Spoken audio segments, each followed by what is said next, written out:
I'm Bryan Doreian. People in the crypto realms know me as Snappy or Snappy Snap. Back when I entered the crypto realms in 2011, 2012, steampunkish, right? Everybody had handles and monikers and pseudonyms. So somebody once said, "You're really snappy with things," and I just stuck with me. So I was like, "Oh, Snappy Snap." So that's carried along for the past 6 years. I'm today here with PIVX. PIVX stands for Private Instant Verified Transaction. It's a cryptocurrency that was announced in 2015, launched in 2016. So in crypto years, that's 100 years ago, it's right? Like the grandpa of cryptocurrency businesses. Absolutely. So it's a privacy-centric, community-centric cryptocurrency that I think is doing wonderful work in this realm of connecting people, as well as pushing the boundaries of technology. So, interesting. Now, I'm curious what your role behind it is, and kind of how you came about it. Sure. Yeah. PIVX is a DAO, right? So a decentralized autonomous organization, or a decentralized autonomous company, if you want to say that, corporation, community. So there are no official roles, if you think about it. Now, we all have variations of what we do or skill sets.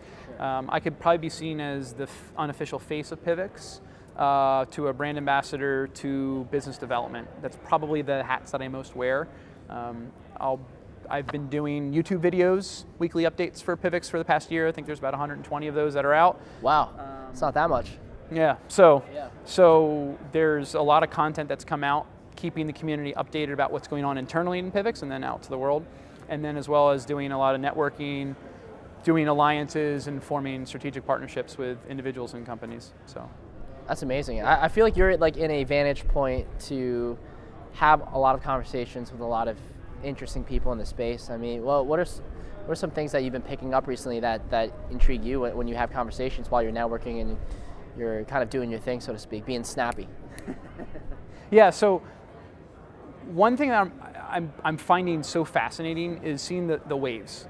So seeing the cycles. I mean, for me, I believe so much of life is about energy and resonances and frequencies and vibrations.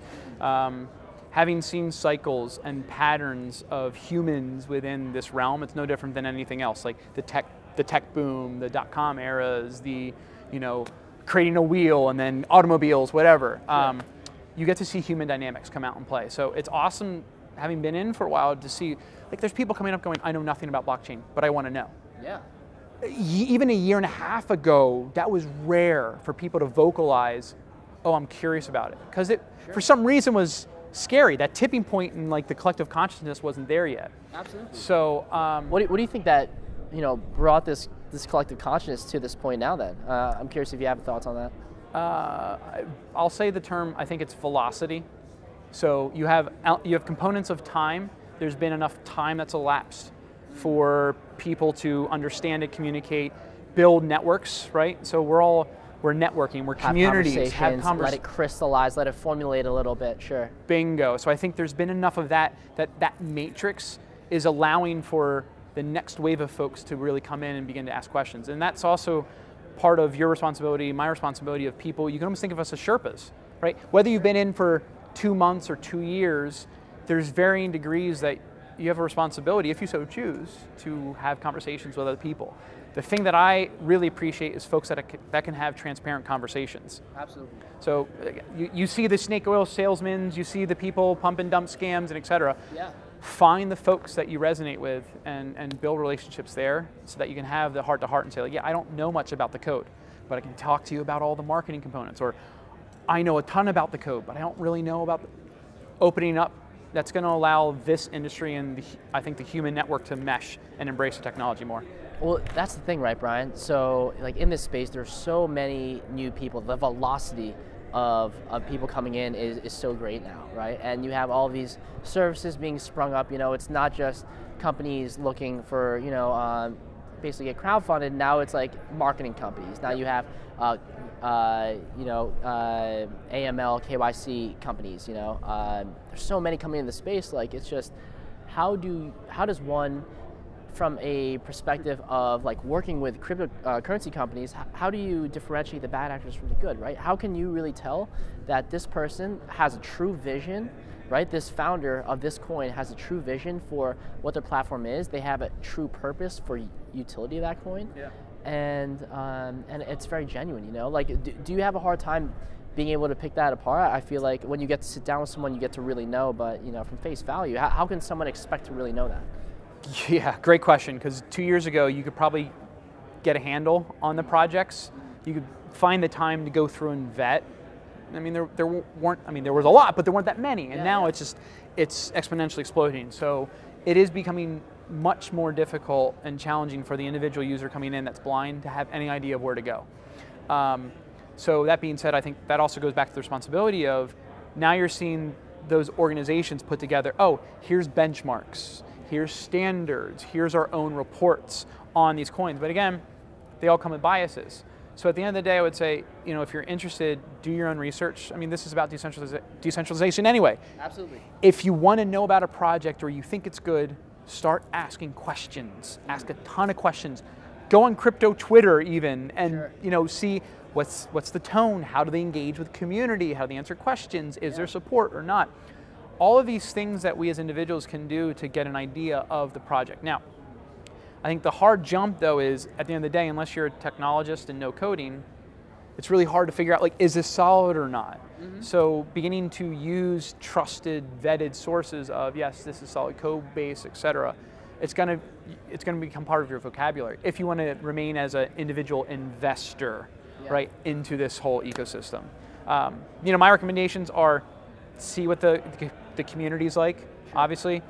If you want to brave GitHub, go for it, but even then, you really better know what you're doing to look at code bases, and talk to people, right? At the end of the day, all this text here, find people that you trust or can build relationships with, and then start to explore. I mean, if you think about it, Ethereum meetups started as a couple people getting together before there was Ethereum.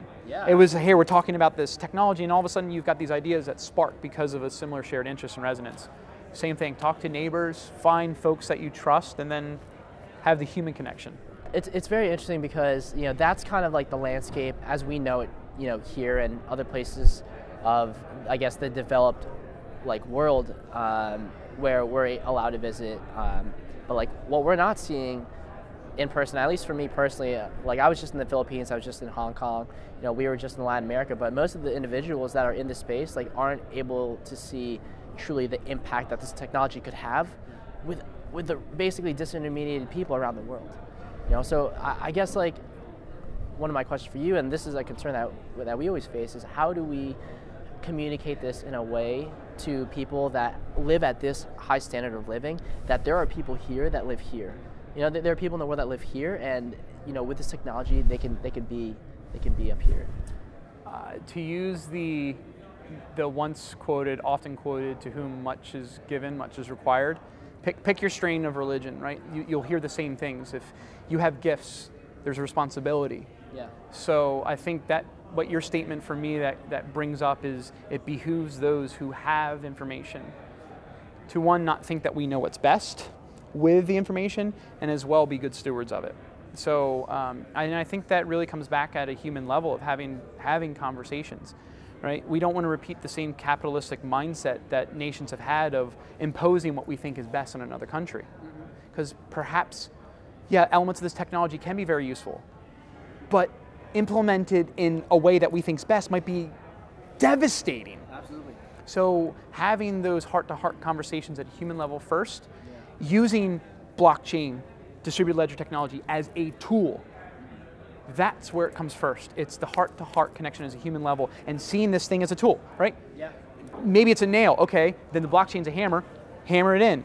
But if it's a screw, you don't use the blockchain. You go find the screwdriver, or you then build the screwdriver using something. So that's for me of, you know, we were talking off camera, maybe it was recording. My personal belief is that we're all connected. Humanity, and I've said this if you've seen one of my interviews, I believe humanity is the greatest experiment of decentralization ever. There's 7.5 billion individuals, all in our own meat suits, right? I'm in a meat suit. The me is me, this is my body, but I'm in a meat suit, you're in a meat suit. But we all share the same energy, we're all human, and we all connect, right? We're decentralized in our form, but we're unified in our consciousness. I think the sooner that we embrace that and apply that and use these tools, we're gonna find and build and allow the next generations to have a world that we could never have dreamed of. Yeah, and right now it seems so, from just a human to human perspective, it just seems so disparate, right? We seem very far apart, and we're not. So I think, yeah, that's another thing behind the messaging is this is a technology that literally will connect you with everyone in the world, like physically.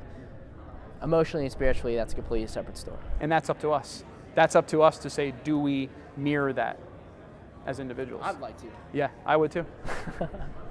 Amazing. So if there's, if there's anything that you wanted to touch on, I know you're working with PIVX, right? You said. Was there any other message you'd like to get across at this time? So yeah, if you don't know much about PIVX, go to pivx.org, so PIVX.org. You can read all about it, or why PIVX.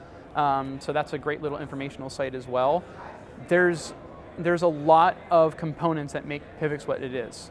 From proof of stake to privacy, to governance models, how decisions are made, to the community that's around it, the support that it's doing, the donations. Again, you go on and on. So if you're interested, go get in the Discord as well. So the Discord is the technology where a lot of crypto projects tend to hang out. So go find our Discord, jump in, introduce yourself, get involved. If you're curious, and a lot of the community will jump out and help as well. Awesome. It's just like you said, brother. It's all about asking the right questions, and rather just going out and asking questions in the right places. So without further ado, man, I really appreciate your time, Bryan Doreian. Thank you. Been a pleasure.